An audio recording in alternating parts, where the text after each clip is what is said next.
Hi everyone, it's Mr. Rust. I wanted to make a short video to guide you through the course syllabus for our class.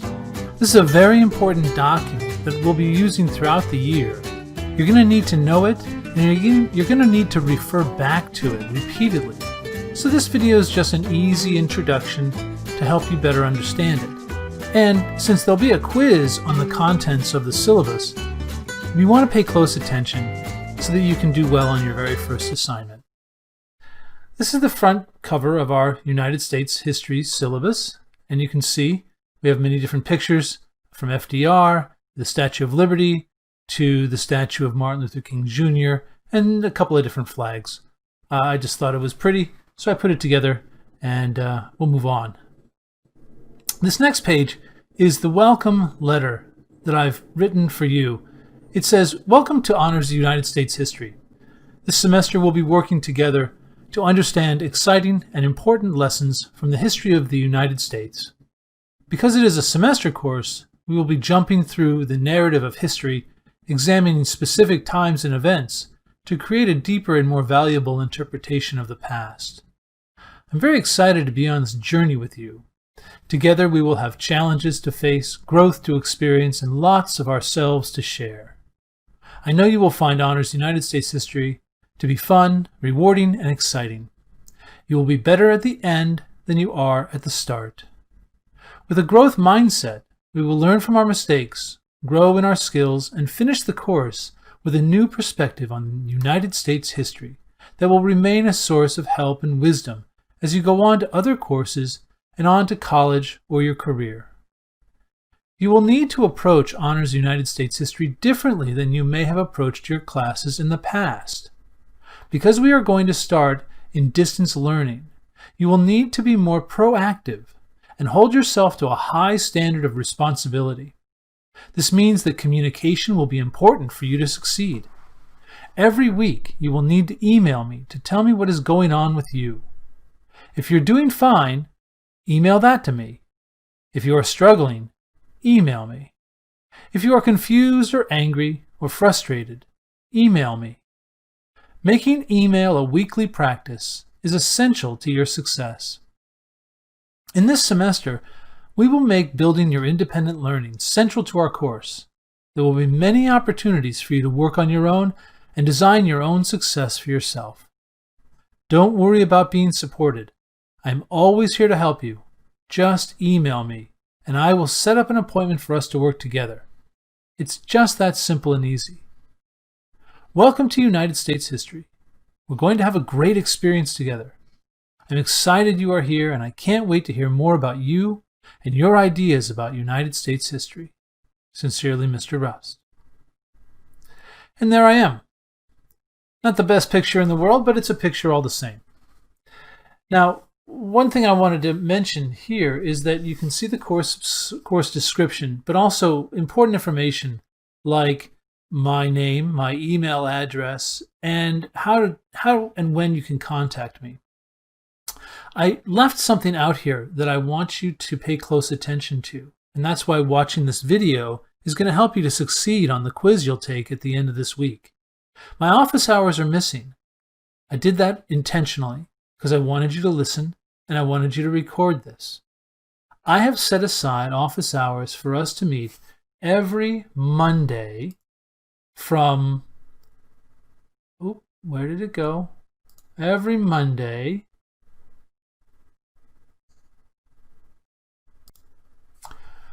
from 1 to 2 p.m. So again, that's every Monday from 1 to 2 p.m. You can arrange and reserve a time by simply emailing me or going to a link that I'll share with you on the very first day of class. I'm also available by appointment any other day of the week when it fits your schedule and mine. So if you can't meet me on Mondays from 1 to 2 p.m., then just email me and tell me a couple of times that you're available, and we'll find the right time for us to meet. I'm always here to support you. Now, the course description is here. It says this course examines the significant events in the founding of the nation and its attempts to realize the philosophy of government described in the Declaration of Independence. It then reflects on the major political, social, economic, technological, and cultural developments of the 1920s. Then we'll look at the developments of federal civil rights and voting rights. And lastly, we'll learn about major social problems and domestic policy issues in contemporary American society. Students will express their understanding and mastery of the course content through quizzes, tests, essays, and an independent project. There will be a final exam at the end of the course. So, just so you know, that is a very, very narrow approach. We've taken some steps as a department this year to cut down the amount of information in the course because we only have one semester. So we're not going to do everything in U.S. history, and I'm sorry about that. It hurts me to do this, but it is what it is, and we had to make choices. So we're going to be looking at very specific things from the founding and the revolution. Then we're going to jump to Civil War and Reconstruction. We'll jump to the 1920s, and then lastly we'll do the Civil Rights Movement and its connections to today. So very, very limited, but hopefully very, very interesting all the same. Now below this you'll see that there is a breakdown of the grades for this course. You'll be graded based upon your speaking and listening. That'll be 10% of your grade. Exams will be 20% of your grade, and there'll probably be two. There'll probably be a midterm and a semester final, so 10% each. Other assessments like quizzes and tests would be 20% of your grade. You'll be writing extensively, and that'll be 20% of your grade. And then projects will be another 20%. There is an independent study project in the second quarter that you'll be doing on your own. And that's gonna be a big chance for you to score a really good grade for yourself. And then lastly, time management, like showing up to class on time, following class rules, doing the homework on time, those types of things, very important. That'll be 10% of your grade for a total of 100%. Some class expectations are listed on the next page. The teacher, meaning I, will update the gradebook every Wednesday each week, by Wednesday, usually more frequently than that, but by Wednesday each week. And I'll post new work on Mondays. I'll answer emails, texts, and calls within 24 hours. And I'll communicate with parents about the progress of the student. Now, students are expected to come to class on time and with homework ready. You'll be expected to participate in class discussions actively and appropriately. And then I've enlarged this part because I think it's super important.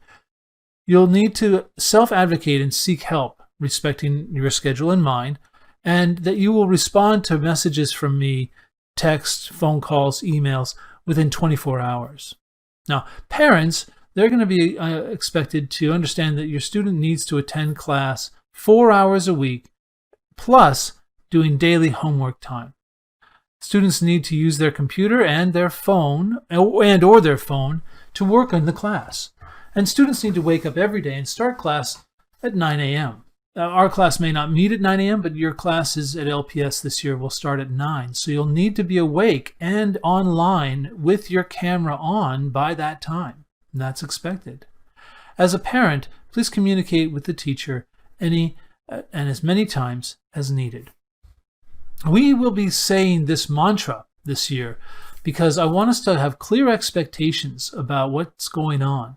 And this mantra will help us to remind ourselves every class that, well, of what we are and what we're doing. The mantra is as follows. In this class, we are scholars, committed to the learning of everyone in our class. For us to work together and to succeed, we agree to the following. 1. We agree to always do our best, coming to class prepared, having done the homework, and ready to participate. When we have a question, we will speak up, knowing our questions help others to better learn and understand. 2. We agree to make no assumptions about ourselves, our classmates, and our learning. We will always try our best to use evidence when making decisions about the materials, our peers, our teacher, and ourselves. 3. We agree not to take things personally, understanding that differences of opinion are part of life. We commit to talk about any problem and to assume that everyone here is trying their best to be respectful and compassionate. When troubles arise, we will talk about them and work to find solutions together. So that's our class mantra. We're going to say that at the beginning of every class together, and part of your participation in this class will be your willingness to read out loud from this mantra. So you're going to want to have that prepared and ready every class. Oh, lastly, number 4, we agree to always be true to our word. When we agree to do something, we will do our best to follow through and meet our responsibilities to ourselves and others. We will accept what others promise to do to be trustworthy and true. So those 4 agreements will be our mantra for this year. Now, since you're taking a quiz on this syllabus at the end of the week, I suggest that you remember the mantra. I guarantee you there will be a question about the mantra, or more than one question about the mantra on the quiz you take at the end of the week. Now, there are some instructional tools this year that we'll be using. For example, there is Google Classroom, and we have a class code right here. The Google Classroom is where you'll find materials and where you'll submit projects and your work. We'll also be using a digital textbook, and I'll be showing you in the first week how to access that digital textbook from your computer. A lot of your readings and notes will be done on this site, and so it's important for you to bookmark it and remember how to access it. You'll be using it almost every day. And we'll be using turnitin.com for any essays and other writing to check for plagiarism. Plagiarism is a very, very serious issue in academics, and you don't want to plagiarize work. And knowing what plagiarism is very important. And I understand that your teacher last year went into great detail on understanding what plagiarism is. So we'll go over this in class, but if you have any questions, make sure you speak up before you submit any essays. This year, we'll also probably be having some problems with our technology. It's just inevitable. And so there's a link in your syllabus on how to get trouble with technology. If you have trouble with emails or anything else, you'll follow this link and you'll be able to get help very easily. Now, I'll be sending out announcements and communicating with you via a text app called remind.com, and you should follow the instructions on the link on how to register with our class on remind.com. So here's a quotation that I use every year to summarize the point of this course. And it comes from Frederick Douglass, who's one of my personal heroes. Frederick Douglass was a runaway slave who educated himself and became one of the most outspoken voices of abolition of slavery in the United States, and is widely considered to be the most famous American of the 19th century, which means he's probably even more famous than Abraham Lincoln was at the time. And he said the following about, not just about slavery, but just about life. And that's why I use it here. It says, "If there is no struggle, there is no progress. Those who profess to favor freedom and yet deprecate agitation are men who want crops without plowing up the ground. They want rain without thunder and lightning. They want the ocean without the awful roar of its mighty waters." I'll stop there because there's some weird words in this, and I'll be doing this throughout the year just to help build your vocabulary. Here it talks about those who profess to favor freedom, yet deprecate agitation. That means that if you want to be free, but you don't want to work for it, right? To deprecate means to not want something. And agitation means to work or to create conflict or friction or struggle. He says, if you want to be free, but you don't want to work for it, it's like you want your crops to grow without plowing up the ground. It's like you want the rain, but you don't want the thunder and the lightning.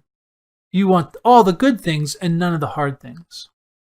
And you know you can't have it just one way. You've got to work in order to get the good things. So he's really saying the best things are worth working for. Where there is no struggle, there is no progress. That's what that means. He goes on in the next paragraph, and I'll do the same thing at the end. I'll talk you through what it means. He says, this struggle may be a moral one, or it may be a physical one, and it may be both moral and physical, but it must be a struggle. Power concedes nothing without a demand. It never did, and it never will. Find out just what any people will quietly submit to, and you have found out the exact measure of injustice and wrong which they will be imposed upon them. And these will continue till they are resisted with either words, or blows, or both. So here he's talking about the type of struggle and why it must be a struggle. You must struggle in this course, in life, in school, in your career, because if you wish to develop yourself and become someone who is powerful, authoritative, influential, famous, successful, well, you have to demand it. He says power concedes nothing without a demand. No one's going to hand you success. You've got to work for it. You've got to struggle for it. You've got to think, get frustrated, take a pause, try again, grow into who you want to be. Because if you don't, you'll be weak and you will be controlled and you will be oppressed by those who are powerful. It's just that simple. And here, coming from someone who had been a slave, I think we can trust that he knows what it means to be controlled by someone who is more powerful. And what he learned was that you have to struggle to be free, or you will always be a slave. Frederick Douglass's example to us is important, even though we are not slaves today. We do need to work and struggle to become who we want to be in this world. Having that growth mindset is exactly what he's talking about. All right, let's go on. So the categories for how you'll be graded in this course are broken down in these next sections. Speaking and listening. Participation in the course will reflect a variety of student actions and efforts. Participation will be a category in the gradebook and will reflect, I believe it's actually 10% of the grade of the course. That's a mistake. It should be 10%, not 15%. Students will be graded on their participation in the following ways: attending class on time, maintaining their camera on through the class unless otherwise instructed by the teacher, doing the homework on time, coming to class with all the materials, working in groups actively, asking a question in every class. That's important. Asking a question in every class. Remember that one. It'll be on the quiz. Because even if you don't have a question, asking one is good practice for you. It's a good practice to get you used to speaking up and talking about what's important to you. And it's also a good way to help somebody else who might not know they have that question, but when they hear you ask it, they'll get the answer they didn't even know they needed. So ask a question in every class. And trying to answer questions in class. Don't give up. This is that growth mindset that Frederick Douglass was talking about. Try to answer a question in every class. Even if you're wrong, there's nothing bad about being wrong. We're all wrong at some point in our life, and those who fail are those who learn faster. And then email me by every 4 p.m. every Friday to check in. And maintain a personal journal on Google Classroom, making 2 entries every week. Your personal journals are detailed here. Students will maintain a personal journal, adding 2 entries every week. These entries will be seen by the student and Mr. Rust only. The students will reflect on their learning, their time in class, the struggles and successes of the course. The personal journals will be graded for completion and recorded in the participation category in the gradebook. There will be other elements in the participation category, which actually only represents 10% of the course grade. Again, that's a typo. Boy, that could be a question on the quiz. I would make note of that it's actually only 10% for participation. Be ready for that on the quiz. A good entry includes the following. 1, the date. 2, the student's intention for the class they are reflecting on in the entry. You can do this by preparing your journal in advance and make your intention in your notes and then copy it into your journal later when you write about it. 3, an explanation of something that happened for them in class. 4, a reflection on how the student felt about the experience. 5, an observation on what the student can do next or what the student expects in the future because of the experience. Assessments. The course will offer a wide variety of assessments, allowing students to display their understanding of history in multiple ways. These assessments will be scored using a points scoring system, but will represent 20% of the grade for the course. Assessments will be in the following ways: tests, weekly quizzes, exit tickets, and short answers. Writing. Writing is the most important skill set we will develop in this course.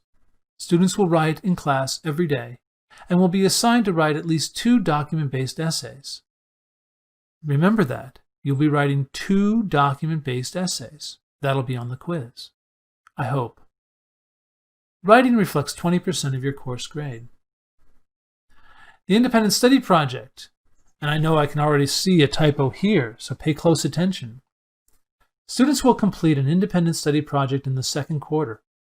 This project will represent its own category in the gradebook and will count for 20% of the grade, not 25%. It'll count for 20% of the grade. Students will elect their topic from a list and craft their own inquiry question. Every week during the second quarter on Friday by 4 p.m., students will be required to submit progress updates. And more information will be provided to students at the start of the second quarter around this project. There is a very strict late work policy in this course. Late work for the first quarter has a deadline of Friday, October 2nd. No late work from the first quarter will be accepted after that time. And there's a deadline for all late work in the second quarter. That deadline is Monday, December 7th. No late work will be accepted after that. All right, that looks like about it. Oh, wait, here's the Remind information you need. So, Remind is free, and there is a free app for your phone. And I require that you use it. If you don't use it, it'll be deducted from your participation grade. It's free and it's easy, and you can get it on your phone. This is the instructions for how to do it. You will open a web browser and you'll go to this link and you'll follow the instructions to sign up for Remind. If you don't have a smartphone to get text notifications, you can just text the message at 297H6 to the number 81010, and you should receive text messages that way. So if you have a smartphone, get the app. If you don't have a smartphone, sign up for the texts. All right, looks like we're at the end. So I hope that you have enjoyed this and that you benefited from the instruction that we went over today. And I look forward to seeing you in class. Remember, there will be a quiz on the syllabus on Friday of the first week of school. So feel free to go over this again if you wish. And make sure that you take note of all of the typos that I pointed out, because there's a couple. I guarantee I'll try and put those on the quiz. All right, thanks for listening. Have a great one.